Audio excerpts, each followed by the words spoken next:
executor is one of my heroes. She is the chief policy researcher, chief policy advisor for Operation Rescue. She's the one, whenever you see on Life News or LifeSite News, you see a whole bunch of dirt dug up about an abortionist, it was most likely Cheryl Sullenger that dug up that dirt. She has devoted her life to exposing the evil of abortion. She does research that exposes what abortionists do and the evil that they perpetrate, how they're doing their abortions, how they're violating the law.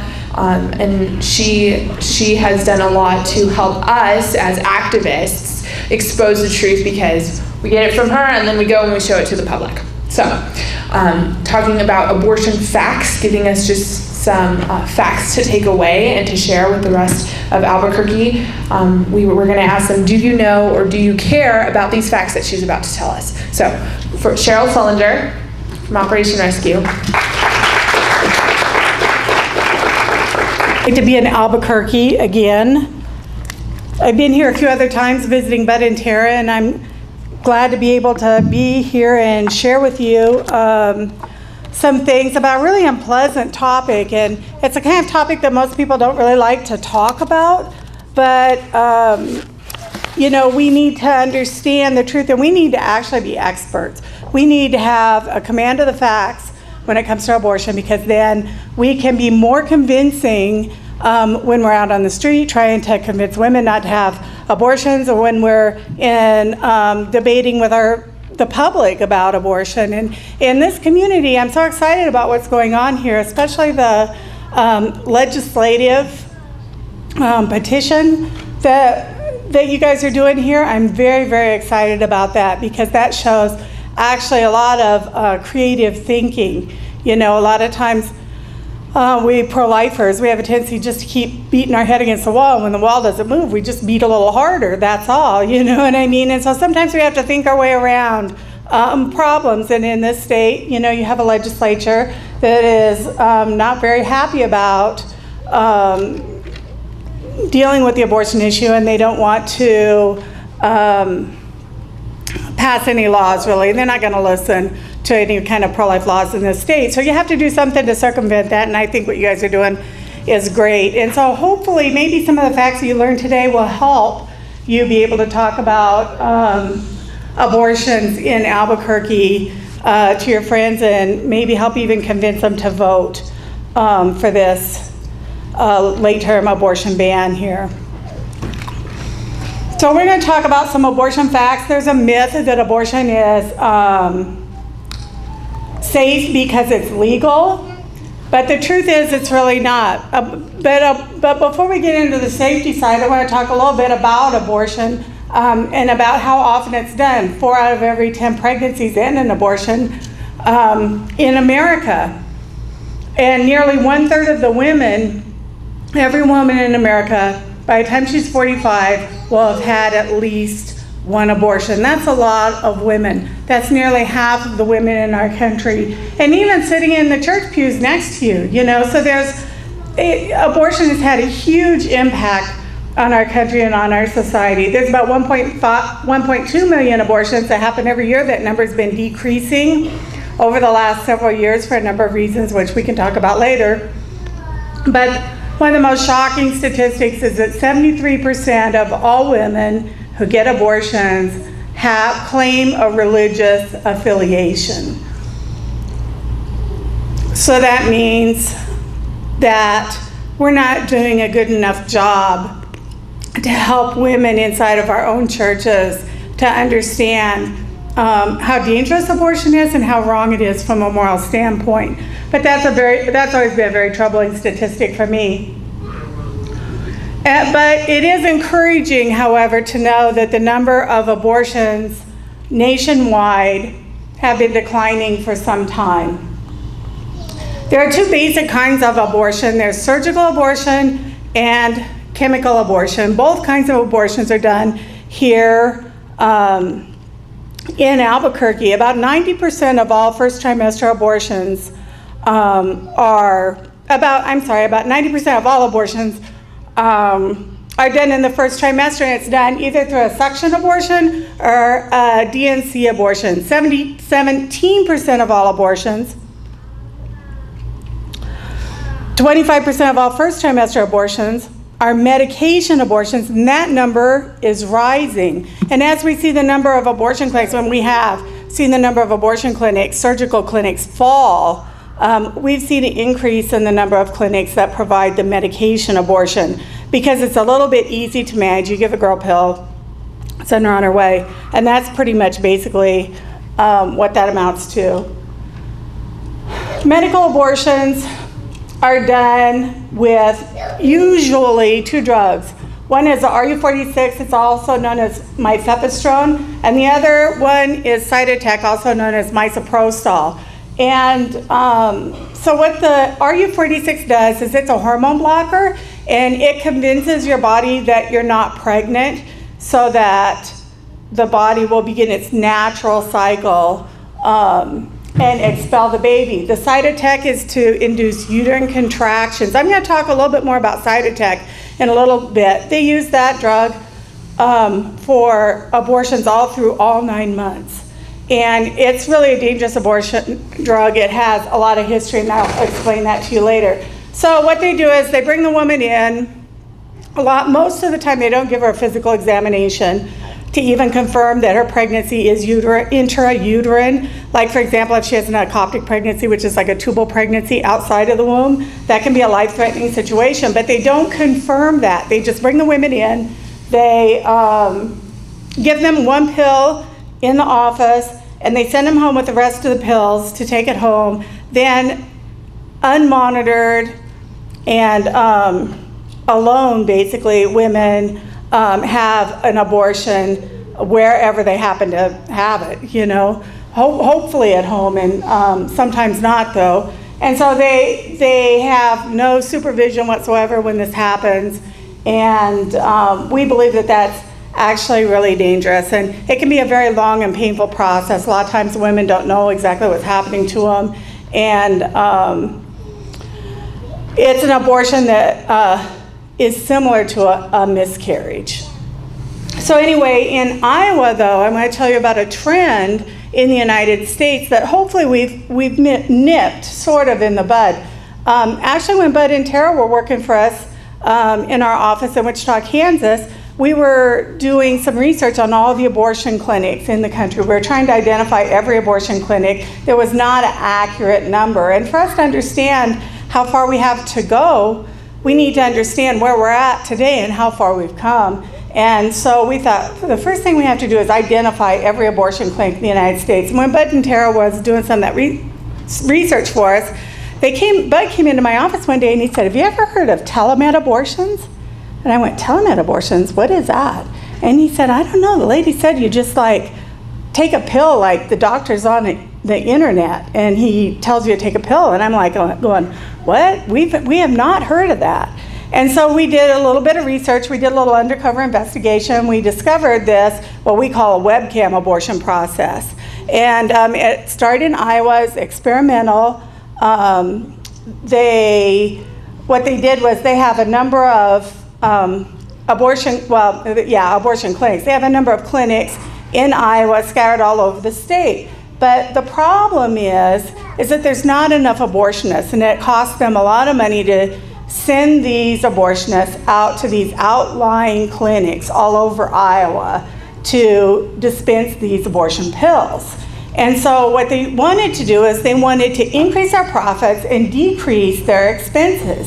So they came up with this experimental plan to put computer monitors in every clinic that they had, and then they would hire one abortionist to sit in their main office in Des Moines, and then the women would come into whatever office in whatever town, and they would sit in front of the monitor. They would speak for a few minutes with the abortionist, and then he would press a button on his computer screen, and it would activate a drawer at the clinic where the woman was. The drawer would pop out. There would be 2 bottles of drugs, just like you see here. In fact, this is the actual process.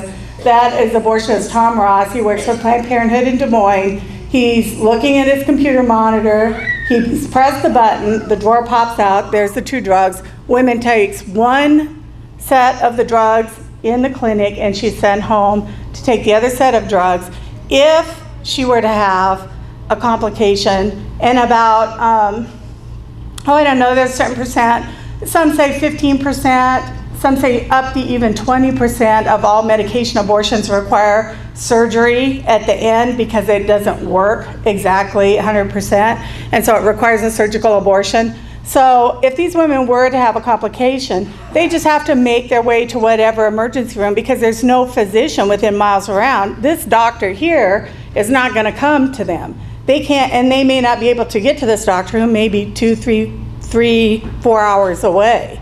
So it puts a woman in a really precarious situation where she has no follow-up, she has no continuity of care, she just has to make her way to whatever emergency room if she has a complication.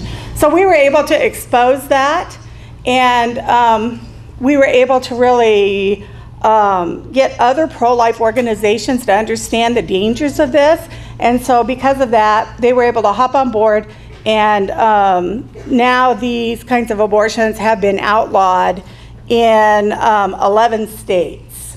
So there's 11 states that have not required it. We found out also Planned Parenthood had a 5-year program that they were trying to implement within 5 years of that time. It's been a few years now. They wanted to have these telemed abortions in every single Planned Parenthood office in the country. So a woman could walk into any, not every Planned Parenthood office does abortions. Some of them, they have referral centers. They'll have one central abortion clinic. They'll have all these outlying clinics that will refer women into the one central abortion clinic. And so what they thought they could do is save money by having one abortionist sit in an office all day long, press this button, and dispense pills to women all over the state. And so Planned Parenthood thought that was a great way to cut back on expenses and increase their profit margin. And now we found that Planned Parenthood has somewhat abandoned that. The only other state that's adopted it is Minnesota, and they only do it on a limited basis. No other state has adopted this process. And now the real encouraging thing is, after all these years, a group of physicians in Iowa have finally gone to the medical board. We actually tried to get it outlawed in Iowa at the time when we discovered it, and they were, well, let's put it this way, they were hostile, okay? They were hostile to us. And, but now, after all these years, a group of physicians have petitioned the board for a change of rules. A new board has been replaced. The old pro-abortion board that was such an obstructionist, anything we were trying to do, is gone. A new board that is composed of many solid pro-lifers.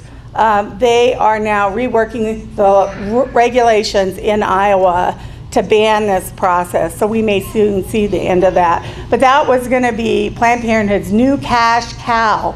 And because we discovered this process, made it known to people, and created a certain amount of public outrage, and it didn't take much. Most people were outraged to hear about this. Then now we've seen that this has not worked out for Planned Parenthood the way that they thought. So we're actually kind of proud of that little bit of work that we did. But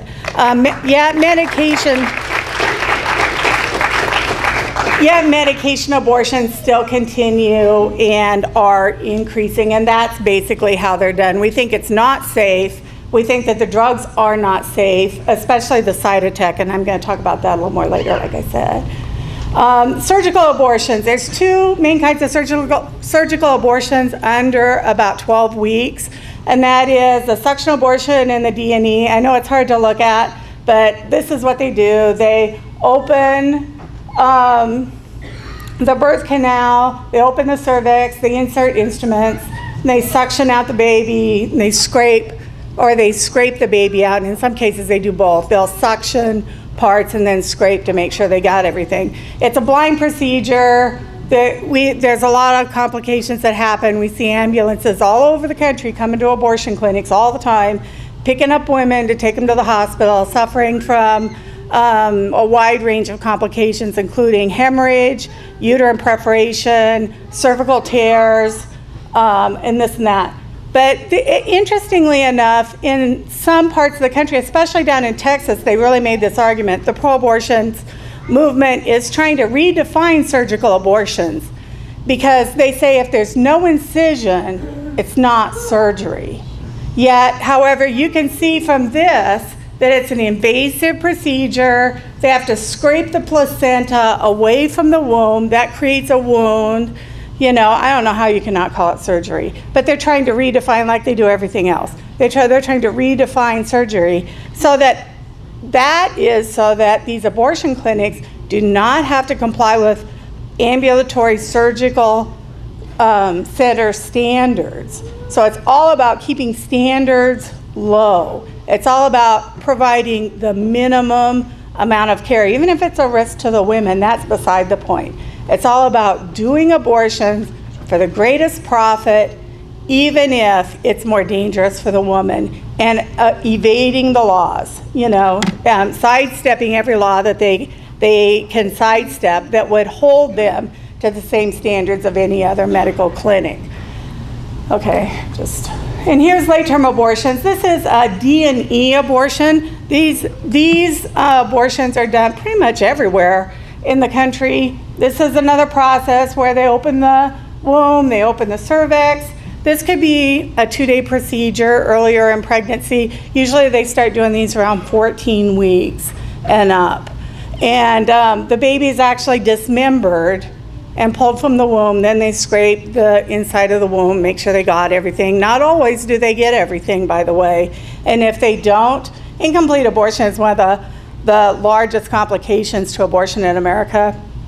And if you don't get everything, then a woman can get really bad infections.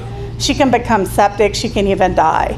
And so it's very, very serious when an incomplete abortion is done, but it happens pretty frequently, actually. So these babies are dismembered. They're pulled out. The older the baby gets, the more his bones start to calcify, okay? And I know this is hard to hear, but when the abortionist is ripping and pulling, he's breaking bones. You have jagged edges. All that does is increase the risk of uterine perforation. Well, we know I could tell you, go on and on about stories about women who have had horrific abortions, but I'll just tell you this one story. There's this abortionist up in New Jersey. His name's Stephen Chase Brigham. And for a little while, he was operating this secret abortion mill in Elkton, Maryland. And so what he would do is he would bring women in for these late-term abortions. He would start the procedure. He would actually give them medication to put them into labor. So while they were in full-blown labor, they would all get into their cars and they would caravan down to this other abortion clinic in Elkton, Maryland, where he had hired this abortion. But in that case, we actually haven't given up trying to get charges against him. Murder has no statute of limitations, so we can be patient too. But it's very difficult because they want to know. So anyway, this is the kind of abortion that's usually done, and that's the kind of abortion that Nicole O'Reilly was doing when she injured that woman. But from that case, we found out all kinds of really crazy stuff about them, and their licenses were suspended. Hers was permanently revoked in Maryland.